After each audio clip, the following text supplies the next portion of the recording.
Man vs Wild with Sunny Leone, Season 1 Episode Number 1 Borneo. Adventure, reality and exciting TV show with English subtitles. The adventures of Bear Grylls get a unique spin as Bollywood star Sunny Leone hosts the show famous for revealing Bear's Lighter's survival skills.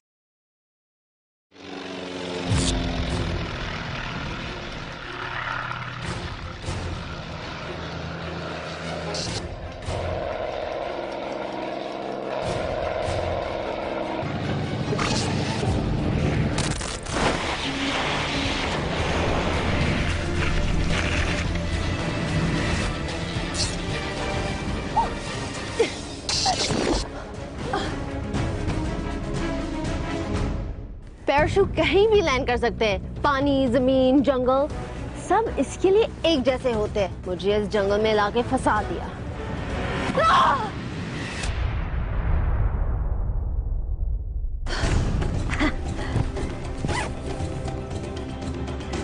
Concrete के जंगल से दूर, real जंगल में, दुनिया भर की ऐसी locations जहां survive करने के लिए स्पेशल स्किल्स की जरूरत है, और ये सर्वाइवल स्किल्स हमें सिखाएंगे the legendary survivalist Bear Grylls. Man versus Wild की इस रोलर कोस्टर राइड में आप एक्सपीरियंस करेंगे दिल बहलाने वाली बातें और दिल दहलाने वाले adventure. Welcome to Man versus Wild with me, Sunny Leone. Concrete के जंगल में सर्वाइव करना हमने सीख लिया, लेकिन रियल जंगल में कैसे सर्वाइव करना है, ये जानने के लिए हम चलेंगे एक जर्नी पर, दुनिया की सबसे रिमोट और अनदेखी लोकेशंस पे, जहां सरवाइव कर पाना मुश्किल ही नहीं, नामुमकिन है। लेकिन एक शख्स है जिनका मिडिल नाम नामुमकिन है, और दुनिया भर के खतरनाक जंगल जिनका प्लेग्राउंड है।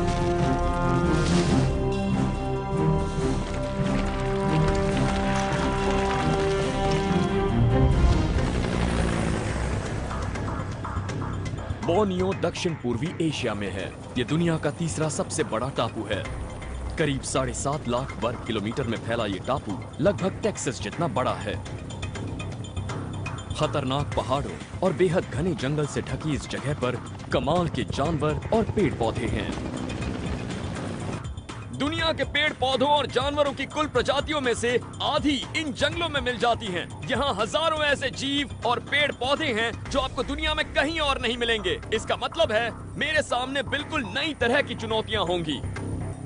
पर गलती मत करना, जो चीजें इस जगह की खासियत हैं, वही एक चूक होने पर आपके लिए जानलेवा साबित हो सकती हैं। कुछ साल पहले एक जर्मन हाइकर बोर्नियो के इन्हीं जंगलों में भटक गया था, तो उसकी लाश ढूंढने में कई महीने लग गए। भूख से उसकी मौत हुई थी। मैं आपको सिर्फ इस जगह पर बचना ही नहीं, यहाँ से जिंदा बच निकलने का तरीका बताऊंगा। बेयर ग्रिल्स जा रहे हैं बोर्नियो के घने जंगल में, जहाँ आज तक बहुत कम लोगों ने कदम रखा है। हमें उस तरफ जाना है, हेलीकॉप्टर को वापस घुमा लो। ओके बेयर, हम उस जगह पर पहुंच रहे हैं जहाँ हर मोड़ पे जान का खतरा है, जहाँ मुसीबत किसी भी शक्ल में आ सकती है, कभी जमीन, कभी पानी, कभी जंगली जानवर, तो कभी मौसम। जब कहीं पर हेलीकॉप्टर के उतरने लायक जगह ना हो, तब सेना के जवान रस्सी के सहारे नीचे उतरते हैं। जहां एक छोटी सी गलती जिंदगी की आखिरी गलती साबित हो सकती है। वैसे तो मैं इस तरह से उतरने से पहले रस्सी को नीचे छोड़ देता हूँ, फिर उससे उतरता हूँ, लेकिन यहाँ ऐसा नहीं कर सकता। इसीलिए मैं रस्सी को मेरे कूल्हे से बंधे एक बैग में रखकर उससे झूलते हुए पेड़ों तक पहुँचूंगा।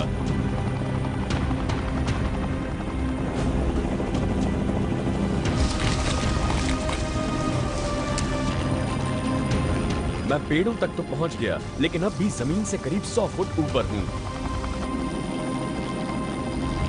अगर किसी को हेलीकॉप्टर से जंप करना है तो कैसे करेंगे? As they say, kids are not allowed, adults use a parachute, and legends land on top of a 100-foot tree. कुछ छोटी बेलें इन दोनों पेड़ों को जोड़ रही हैं, और मैं उनके सहारे उस पेड़ तक जा सकता हूँ। ये बेलें बहुत खतरनाक लग रही हैं, लेकिन ये बहुत मजबूत हैं, और मैं इनका इस्तेमाल कर सकता हूँ। मुझे इनकी मदद से उस लंबी बेल तक पहुँचना है। छोटी छोटी बेलों पर अपने शरीर का वजन बांटने पर उनके टूटने का खतरा कम हो जाएगा। ये काफी मजबूत हैं। इतनी ऊंचाई से गिरना भी जानलेवा हो सकता है।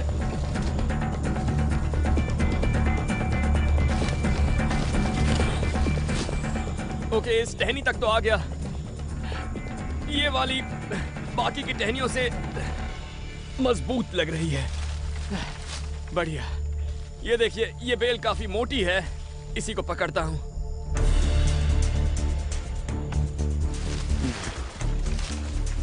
ये बेल रस्सी कम फायर ब्रिगेड के खंबे जैसी ज्यादा लग रही है। इस पर पकड़ बनाने के लिए मुझे काई साफ करनी होगी। ये मेरा वजन संभाल रही है, इसीलिए मैं आसानी से उतर सकता हूँ।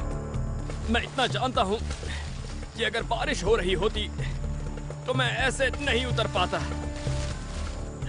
फिसलन काफी बढ़ जाती। मैं इसे अच्छी तरह से पकड़ पा रहा हूँ, लेकिन मेरे हाथों पर काफी जोर पड़ रहा है।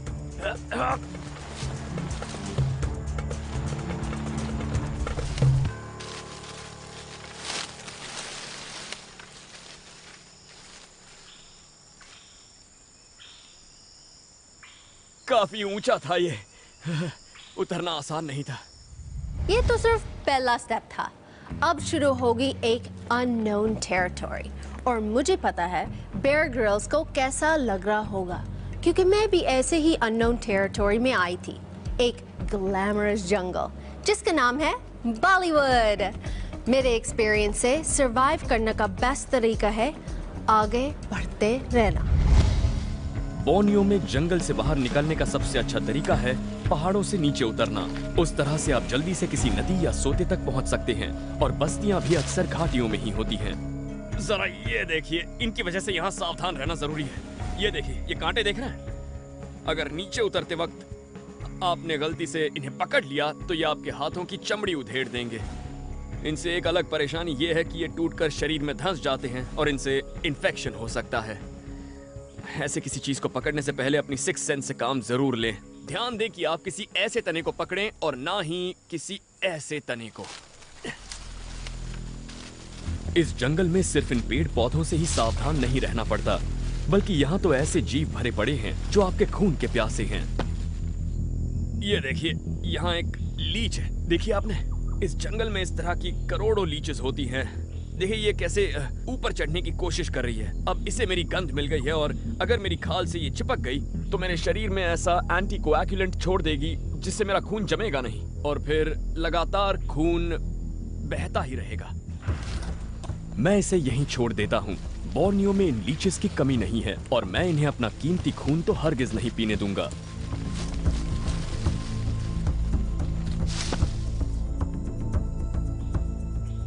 वाओ, ये गुफा तो बहुत बड़ी है। ये शायद पानी की वजह से बनी होगी।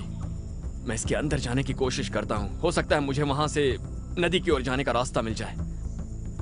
नीचे तक जाने का भी एक आसान रास्ता है। वो जो मोटी बेलें हैं वो गुफा के तल तक नीचे गई हैं, लेकिन उसके अंदर जाने के लिए मुझे पहले रोशनी का इंतजाम करना होगा।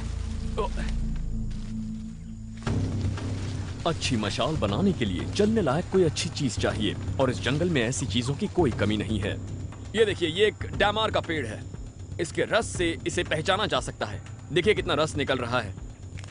और फौजी ऐसी चीज को जंगल हेक्सी कहते हैं, क्योंकि जंगलों में मशाल बनाने के लिए उन्हें भी ऐसी ही चीज दी जाती है। इसे एक बार जलाने पर यह काफी देर तक जलता रहता है। ये मशाल के लिए सही रहेगा। ये रस बहुत काम की चीज है। इसके साथ मुझे बांस का ये टुकड़ा भी मिल गया है, इसीलिए मैं एक मशाल बना सकता हूँ।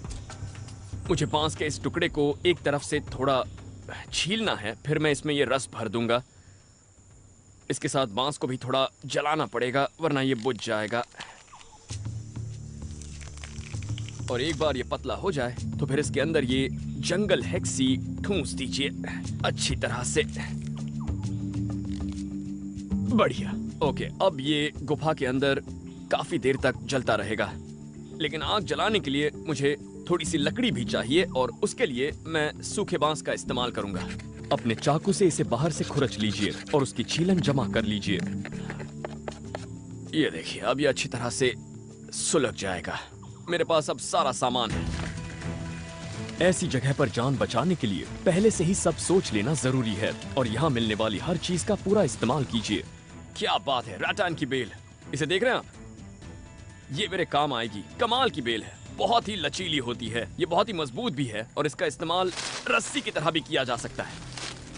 बोर्नियो में करीब 150 किस्म के रैटान मिलते हैं। स्थानीय लोग इसका इस्तेमाल कुछ बांधने के लिए रस्सी की तरह करते हैं। ये काफी लंबी लग रही है और मैं इसे पेड़ के तने से लपेट देता हूँ और घिसकर इसे थोड़ा नरम कर लेता हूँ। इस तरह से इसके रेशे मुलायम हो जाते हैं, जिससे इसे लपेटने में आसानी होगी। फैसले की घड़ी आ गई।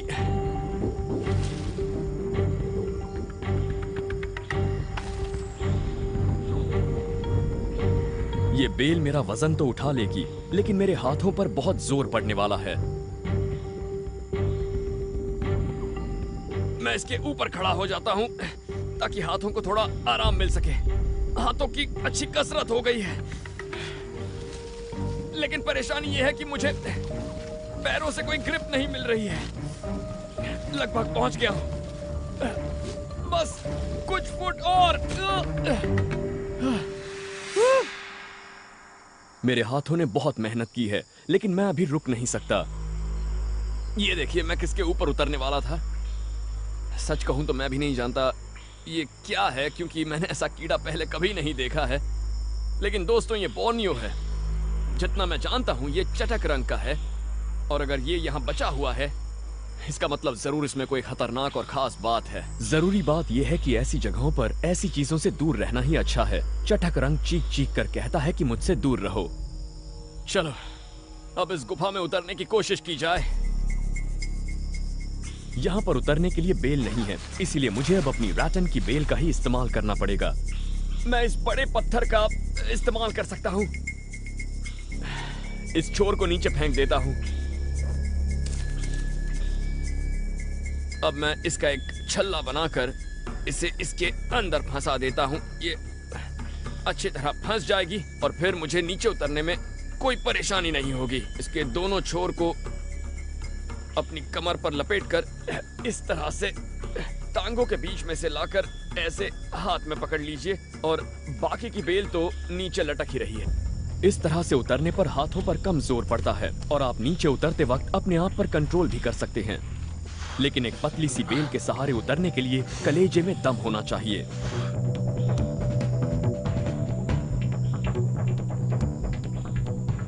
मुझे और 20 फुट नीचे जाना है।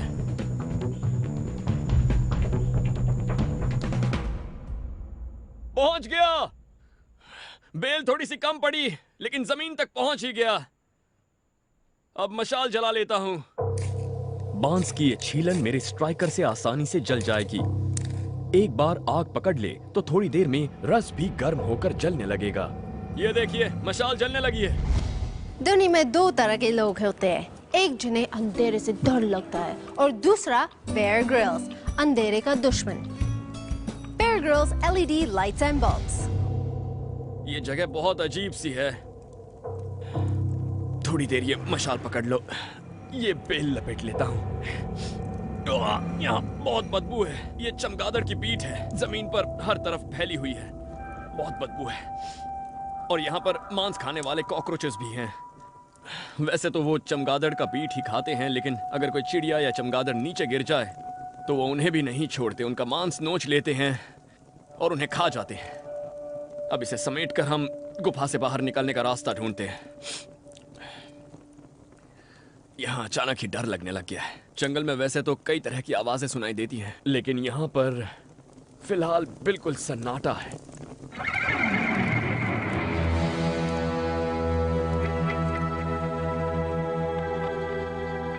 ये देखिए, ये छोटे छोटे घोंसले हैं।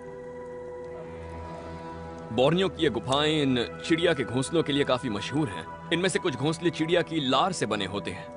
लोग उन घोंसलों का सूप बनाते हैं। घोंसले का सूप लोग बड़े चाव से पीते हैं। एक अच्छा घोंसला तो करीब $1800 प्रति किलो के रेट से बेचा जाता है। इन्हें बेचूं तो ज्यादा पैसे नहीं मिलेंगे, लेकिन इनसे मेरा पेट भर सकता है। ये बहुत काम का है। ये केव स्विफ्ट के अंडे हैं।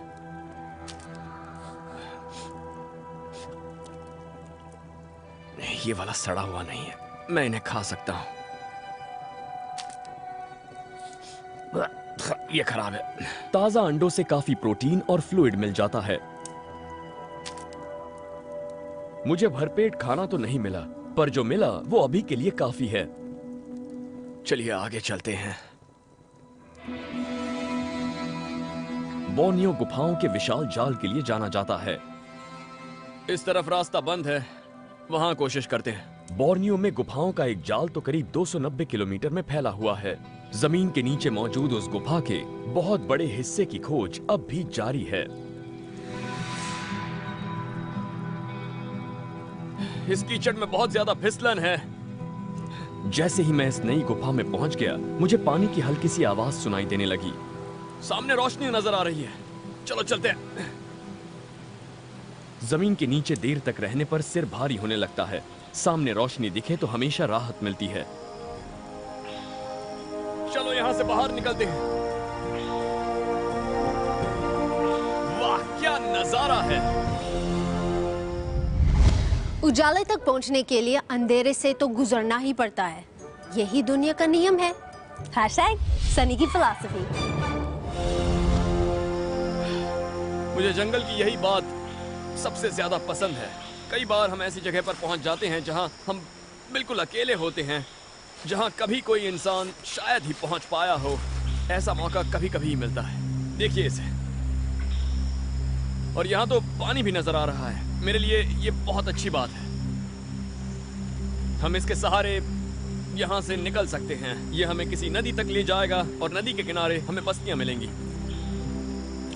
लेकिन थोड़ा रुक जाते हैं, पहले इस नजारे का मजा लेते हैं।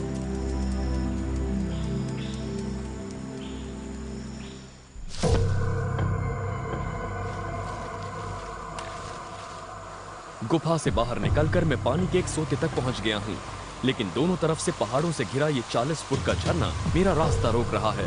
वहां बादल भी घिरने लगे हैं। किसी तरह से वहां नीचे तक जाना होगा। अगर अभी बारिश होने लगी तो नीचे उतरने में मुझे 10 गुना ज्यादा परेशानी होगी। चलो उस तरफ से चलते हैं, जरा आराम से। ये एक जड़ों का सिस्टम है। ये किसी गिरे हुए पेड़ की जड़ें हैं, और देखिए बिल्कुल नीचे तक गई हैं। मैं इन पेड़ों के सहारे नीचे तक पहुंच सकता हूं। मैं पहले इन जड़ों के सहारे नीचे उतरने की कोशिश करता हूं। ये शायद हाल ही में हुए लैंडस्लाइड से गिरे हैं।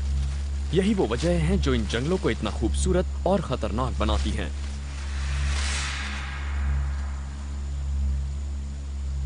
यहां थोड़ी सी जगह है, मैं खड़ा हो सकता हूं। जरा नीचे झांक कर गहराई देखिए। मैं भी वहां तक पहुंचने की कोशिश कर रहा हूं। दूसरी तरफ से ट्राई करता हूं। ये पेड़ हाल ही में गिरे हैं, इसीलिए तने मजबूत होने चाहिए। अगर पेड़ ज्यादा वक्त से गिरे हों तब थोड़ा डर रहता है। हो सकता है कि वो सड़ गए हों और पैर रखते ही टूट जाएं।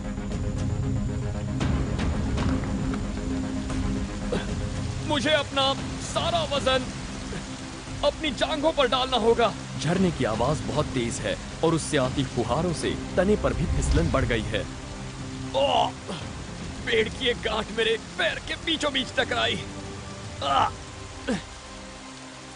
मैं अभी टहनी के निचले हिस्से पर हूं। इस पेड़ से मुझे थोड़ी आसानी हो रही है। अब मैं झरने के बीच से होकर उस तरफ के किनारे तक पहुंचना चाहता हूं। उम्मीद है रास्ता आसान होगा। यही रास्ता आसान है, लेकिन ये खतरनाक भी हो सकता है। बोर्नियो का जंगल बेयर ग्रिल्स के मुश्किलें और बढ़ाने वाला है, क्योंकि अब डेंजर आएगा पानी के शक्ल में। 40 फीट ऊंची डेंजरस वाटरफॉल। यही रास्ता आसान है, लेकिन ये खतरनाक भी हो सकता है।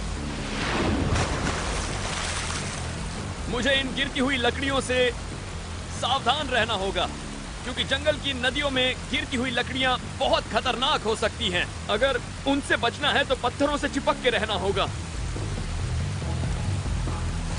झरने के शोर में आवाज सुनाई नहीं देती। ऐसे में इशारों से काम लेना अच्छा रहता है।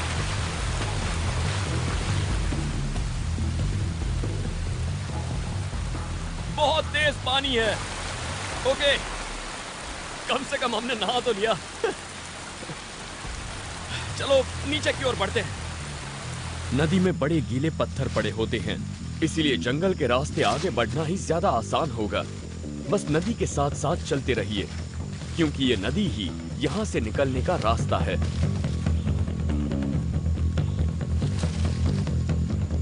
मेरे साथ साथ रहो। वाह, वाकई अगर दुनिया में कोई ऐसी जगह है जहां आप अपने आप को बहुत ही छोटा महसूस करने लगते हैं तो वो यही है। चारों ओर ऊंचे पहाड़, तेज झरने और आसमान छूते पेड़ों से आप घिरे हुए हैं। कमाल है।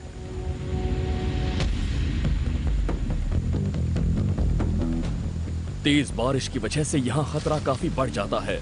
जंगल तो घना है ही, इसलिए यहाँ रोशनी भी कम है। इतनी मूसलाधार बारिश में जब देखने में भी परेशानी हो तो अपने साथी के करीब रहना बहुत जरूरी है, क्योंकि ऐसे में खतरा ज्यादा इस बात का होता है कि हम अपने साथी को नहीं देख सकते और ना ही उसकी आवाज सुन सकते हैं, क्योंकि बारिश की आवाज बहुत तेज है। मेरे लिए बारिश बहुत अच्छा बहाना है। जैसे ही बारिश शुरू होती है मैं अपने प्लान्स कैंसिल कर देती हूँ। बेयर ग्रिल्स के पास ऐसा कोई ऑप्शन नहीं है। जंगल में नेचर का प्लान चलता है। इससे पहले कि बारिश शुरू हो, बेयर ग्रिल्स को नदी तक पहुंचना होगा। मैं जानता था कि यहाँ काफी बारिश होगी। यहाँ साल में 280 दिन बारिश हो सकती है, पर ऐसी बारिश तो हौसला तोड़ देती है। ये तो बहुत बड़ी मुसीबत है। मेरा ऐसा मानना है कि दूसरी जगहों के मुकाबले जंगल हमें शारीरिक और मानसिक रूप से ज्यादा थका देते हैं, मानो हर चीज आपके जान की दुश्मन हो। जब मैं किसी ऐसी मुश्किल जगह में फंसता हूं तो अपने आप से एक ही बात कहता रहता हूं। सुनने में थोड़ा अजीब लगेगा, लेकिन मैं खुद से कहता हूं कि मैं कर लूंगा, मैं कर लूंगा, मैं कर लूंगा। जंगल से लड़ने का ये मेरा अपना तरीका है। लेकिन इस बात में कोई शक नहीं कि ऐसी बारिश हौसला तोड़ देती है। इतनी तेज बारिश होने लगे तो नदियां भी कुछ ही घंटों में उफनने लगती हैं। इसी वजह से जंगल की नदियां बेहद खतरनाक होती हैं। ये नदियां देखते ही देखते किसी मालगाड़ी जैसी बन जाती हैं, बिल्कुल तेज। बारिश का पानी इतनी तेजी से बहता है कि नदी को पार करना मुश्किल हो जाता है। अगर वो गिरी हुई लकड़ी बही तो अपने रास्ते में आने वाली किसी भी चीज को बहा ले जाएगी। दूसरी तरफ से नीचे उतरते हैं। इस तूफानी नदी को पार करने का ऑप्शन तो गया, लेकिन बोर्नियो का ये जंगल और क्या क्या चैलेंजेस देने वाला है ये देखना बाकी है। जंगल मेरा पीछा छोड़ने को तैयार नहीं है।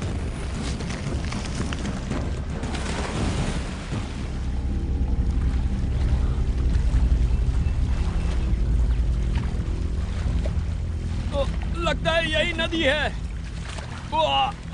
मैं अपनी पीठ के बल गिरा हूं। इस तरफ से मत आना।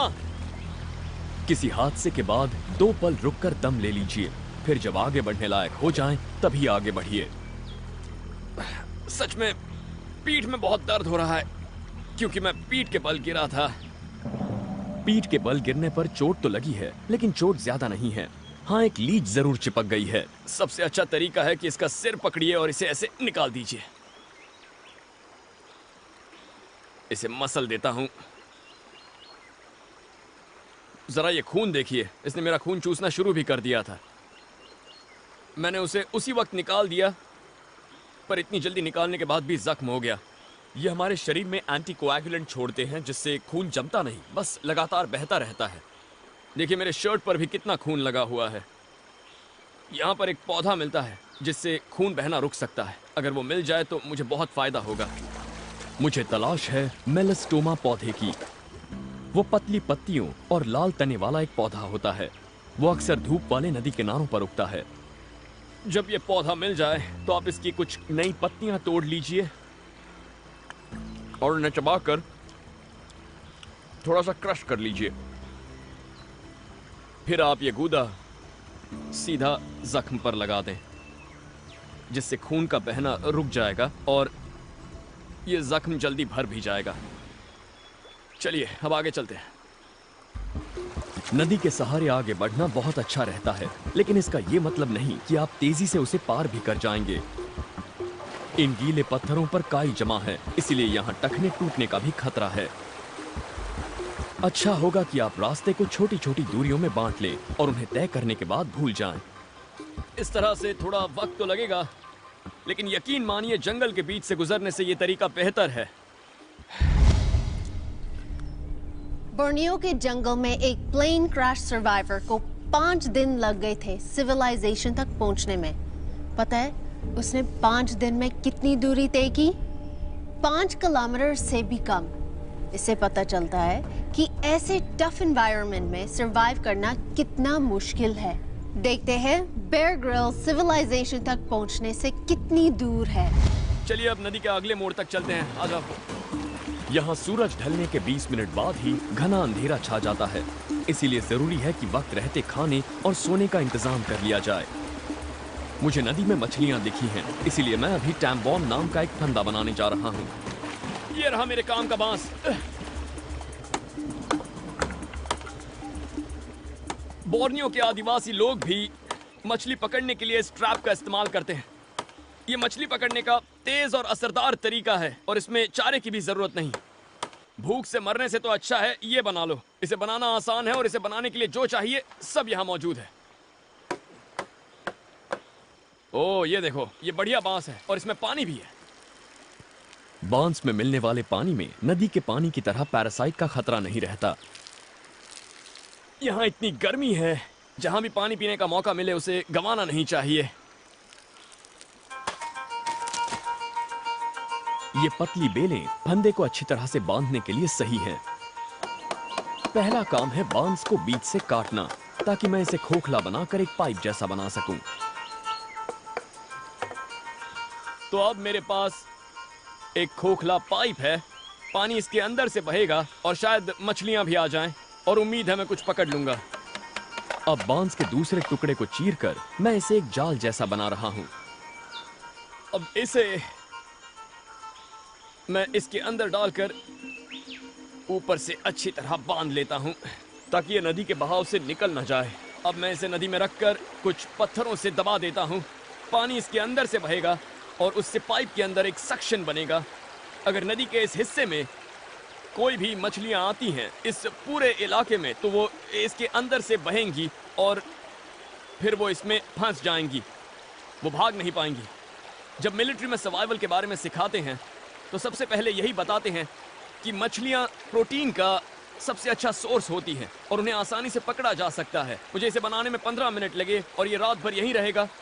सुबह तक शायद नाश्ते का इंतजाम हो जाए। अरे वाह, बैम्बू के इतने सारे यूज, वाह। बेयर ग्रिल्स मान गए आपको। वाइल्ड में सरवाइव करने के लिए सबसे इंपॉर्टेंट चीजें हैं फूड, वाटर, शेल्टर और फायर। देखते हैं बेयर ग्रिल्स इन सब का जुगाड़ कैसे करते हैं। अब मुझे अपने सोने की जगह का इंतजाम करना है। रात होते ही जंगल की जमीन पर ढेरों जीव और कीड़े मकोड़े निकल आते हैं। यहाँ जमीन पर तो नहीं सो सकता, ऊंचाई पर सोने का इंतजाम करना होगा। मैं यहाँ बोर्नियो के ओरंगुटान्स की नकल करने की सोच रहा हूँ, उनकी तरह पेड़ों पर घोंसला बनाकर। ये पेड़ ठीक लग रहा है। आप देख रहे हैं, 2 पेड़ एक दूसरे से जुड़े हुए हैं और इनकी टहनियां जमीन से ज्यादा ऊंची भी नहीं हैं। मैं यहाँ अपना शेल्टर बना सकता हूँ। यहाँ पर काफी बेलें भी हैं। इन बेलों का यहाँ की भाषा में मतलब होता है रस्सी बेल। इसमें एक छोटा सा कट मार देता हूँ। ऐसा करने से इसे आसानी से छील सकते हैं। अगर लंबी लंबी छाल उतार लें तो वो बांधने के काम आ सकती हैं। देखिए ये कितनी मजबूत है। इसे ट्विस्ट कीजिए, ये बिल्कुल नहीं टूटेगी। ये खूब सारी लेकर आपस में बांध दीजिए। ओ बहुत फिसलन है। मैं अपनी रस्सी बेल से इन टहनियों को अच्छी तरह बांध दूंगा। ये जमीन से काफी ऊंची है और ये टहनियां मेरे लिए एक अच्छे हैमक का काम करेंगी। इन टहनियों को बांधने के बाद इन्हें ऊपर से तने से बांधने पर ये गिरेंगी नहीं और काफी मजबूत हो जाएंगी। रात गुजारने के लिए ये अच्छा रहेगा। मैं इन रस्सी बेलों से अपने शेल्टर का फ्लोर बना रहा हूं। मैं इन बेलों से इन टहनियों के बीच एक जाल सा बुनने वाला हूं और उसके बाद मैं इन टहनियों को पास खींचूंगा और इससे एक अच्छा बिस्तर बन सकता है। यहाँ पर ओरांगुटान भी यही करते हैं, वो टहनियों का एक जाल सा बुनकर अपना घोंसला बनाते हैं। अब इसके ऊपर ढेर सारी पत्तियां डालकर मैं एक आरामदेह बिस्तर बना लेता हूँ। ये सोने का अच्छा प्लेटफॉर्म बन गया है। बढ़िया, अच्छा है। ओके, अब खाने के लिए कुछ ढूंढते हैं। शाम ढलने से पहले खाना ढूंढना सही रहता है। जंगल के कई शिकारी उस वक्त बाहर आते हैं और तब खाने के लिए आसानी से कुछ मिल भी सकता है। ट्री रेसर, ओ पकड़ लिया। पहले इसे पेड़ से खींचना होगा। इसका सिर कहाँ है? ओ, मुझे काट लिया इसने। मुझे बहुत टेंशन हो रही है सांप की। उसे मालूम नहीं है उसने किसके साथ पंगा लिया है। लेकिन आज मैं इसे खाऊंगा। अब मैंने इसका सिर पकड़ लिया है। ओह, मुझे इसे अच्छी तरह से साफ करना होगा। अगर सांप के काटने के बाद आपका हाथ ना थरथराए तो आप इंसान नहीं हैं। ये काम करेगा। जंगली कंद है, ये देखिए। पहले इसे तोड़ता हूं। ये काम की चीज है। ये जंगली पौधा, इसे तोड़ो और इसका रस जख्म पर रगड़ लो। सांप के कांटे पर यह एंटीसेप्टिक का काम करता है। मैं नहीं चाहता मुझे इन्फेक्शन हो। अब इसे पकाने का इंतजाम करता हूं।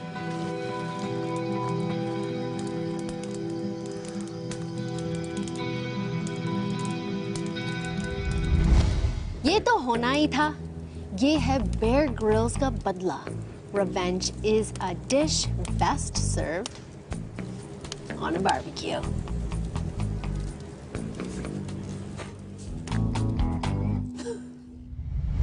तक तो ये पक चुका होगा।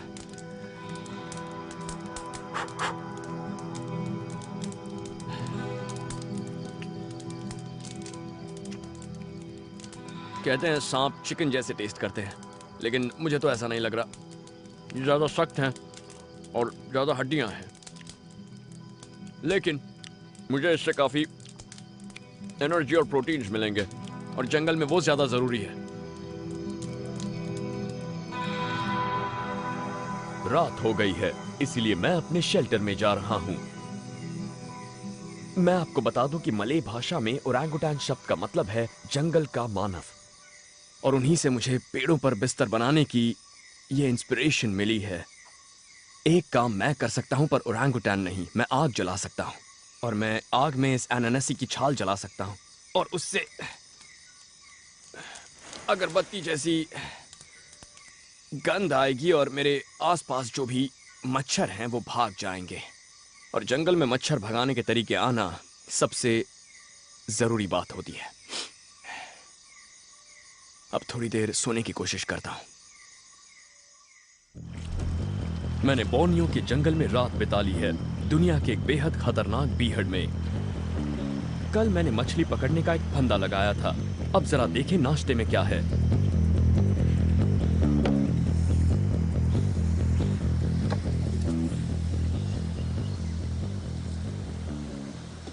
मेरी किस्मत ही खराब है। मैंने सोचा था इसमें एक दो मछलियां तो फंस ही जाएंगी। सारी मेहनत बेकार चली गई। लगता है आज मुझे नाश्ता नहीं मिलने वाला। शायद और फंदे लगाने चाहिए थे। What the fish?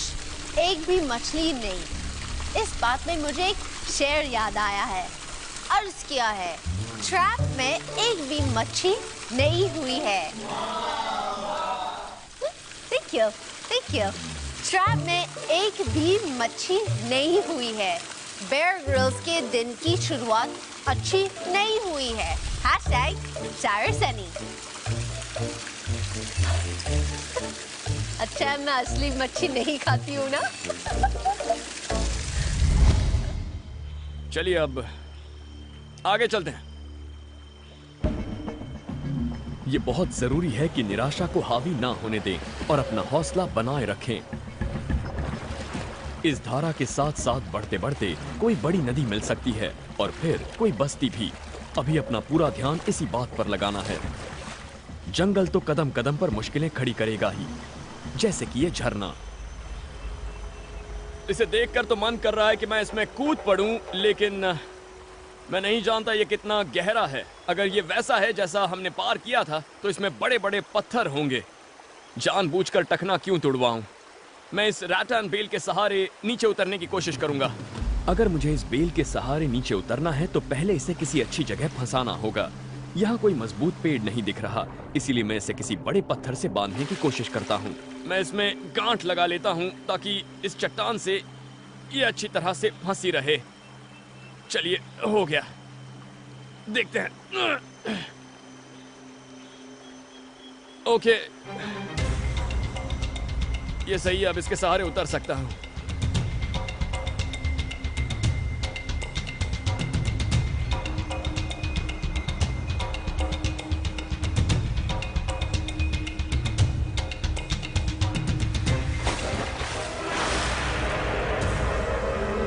आ जाओ,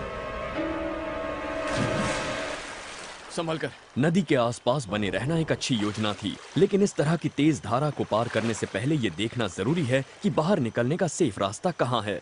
हम उस पर नहीं चढ़ सकते, सीधी चढ़ाई है और फिसलन बहुत ज्यादा है। चलो इसके ऊपर चढ़कर उस तरफ से उतरने की कोशिश करते हैं। ऐसी जगहों पर भी ज्यादा देर तक गीला रहने पर शरीर की गर्मी कम होने लगती है और उससे ठंड लगने लगती है और थकान आती है। ज्यादा थकान से बचने के लिए अच्छा है कि सूखी जमीन पर लौट आएं। चलो आ जाओ, आ जाओ। लेकिन ध्यान रहे कि आप नदी से ज्यादा दूर ना जाएं। उसके आसपास चलते रहने पर ही आप उसकी आवाज सुनते रहेंगे और उसके सहारे चलते हुए किसी बड़ी नदी तक पहुंच सकते हैं। वो देखिए, वो जंगल की उफनती नदी है और मुझे उसी की तलाश थी। लगता है कि इसमें पानी काफी बढ़ गया है। ऐसी नदी में राफ्ट बनाकर धारा के साथ चलो तो पूरे चांसेस हैं कि आप किसी गांव या शायद सागर के किनारे तक पहुंच जाएं। यही सबसे अच्छा तरीका है।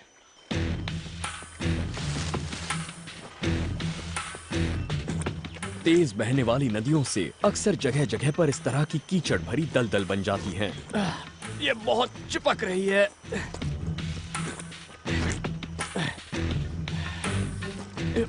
अब किसी ठोस जगह से ऊपर चढ़ने की कोशिश करता हूं।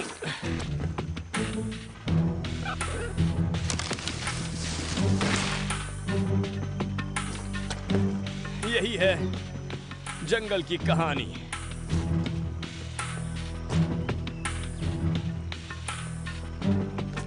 मैं यहां पर पैर मारकर उसी तरह रास्ता बना रहा हूं जैसे बर्फ पर बनाते हैं। बस फर्क इतना है कि यहां मिट्टी है। जंगल की गर्मी और उमस में हम जल्दी ही बहुत थक जाते हैं। ऐसा करने का सही तरीका यह है कि आप एक एक कदम करके आगे बढ़ें।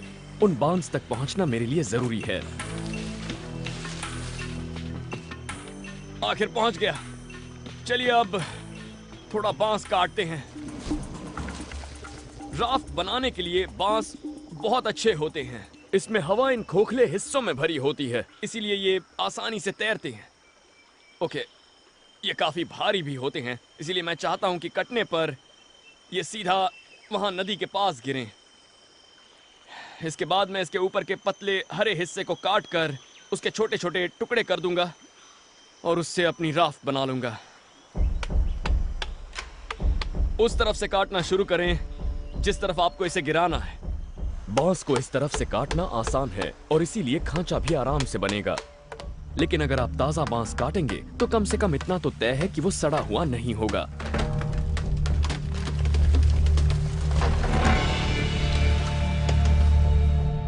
चलिए, काम हो गया। बांस नीचे आ चुका है। अब मुझे इसके बराबर साइज के टुकड़े करने हैं। ये रहा पतला टुकड़ा। इसे वहां नीचे बनाएंगे। ये कटे हुए हिस्से भले ही हवा से भरे हों, पर ये काफी मजबूत हैं। इसे मैं यहां पर रख देता हूं। एक बार इन खंभों पर रैटन की बेल से डंडे बांध दिए, तब इसे जमीन पर हिला पाना भी मुश्किल होगा। और अब ये काफी मजबूत है। यही चीज मैं इस तरफ भी करने वाला हूं। बढ़िया। अपनी राफ्ट को पानी में चलने लायक बनाने के लिए आप उसके लिए 2 प्लेटफॉर्म बनाएं। अब मैं इसे इसके ऊपर रख देता हूं। अब इन्हें एक साथ बांध दें। ये लंबा पतला राफ्ट तेज बहती नदी में काफी मददगार साबित होगा। अगर ज्यादा चौड़ा राफ्ट बनाएंगे तो हो सकता है वो पलट जाए और फिर आप डूब सकते हैं। तो आपको अपना राफ्ट लंबा और पतला बनाना होगा, तो तेज धारा में भी कोई परेशानी नहीं होगी। ओके, पता नहीं रॉयल नेवी के मेरे दोस्त इसके बारे में क्या कहेंगे, लेकिन मैं अपने राफ्ट से खुश हूं। अब बस एक पैडल चाहिए। बांस को बीच से चीर दीजिए और उसे काटकर पैडल का आकार दे दीजिए। ये कोई रेस तो नहीं जितवाएगा, लेकिन काम बन जाएगा। अब इसे उतारते हैं पानी में।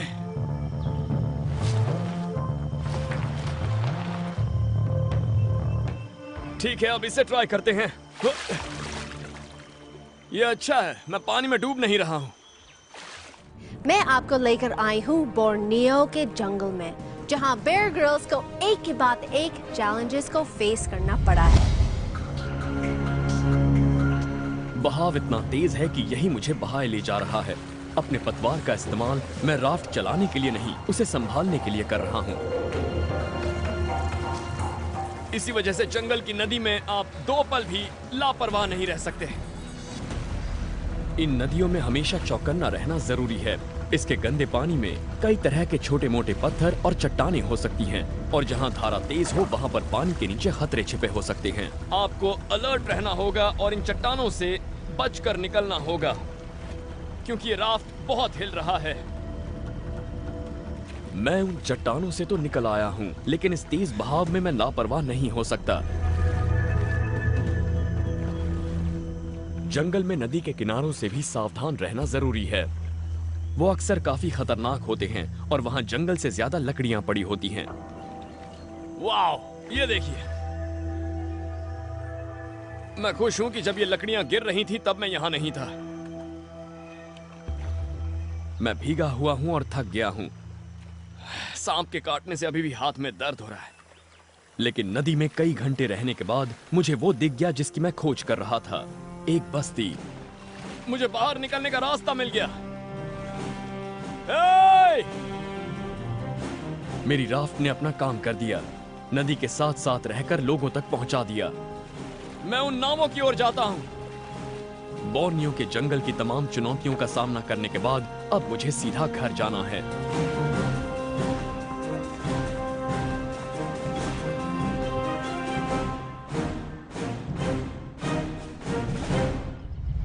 बेयर ग्रिल्स फाइनली बोर्नियो के जंगल को सरवाइव करके सिविलाइजेशन तक पहुंच गए। चैलेंजेस से भरी हुई इस जर्नी में बेयर ग्रिल्स ने हमें सिखाई सर्वाइवल स्किल्स। इसी तरह की जर्नी पे हम फिर से चलेंगे, जहां मेरे साथ होगी थोड़ी सी मस्ती और बेयर ग्रिल्स के साथ होगा ढेर सारा adventure. See you next time on Man vs. Wild with me, Sunny Leone.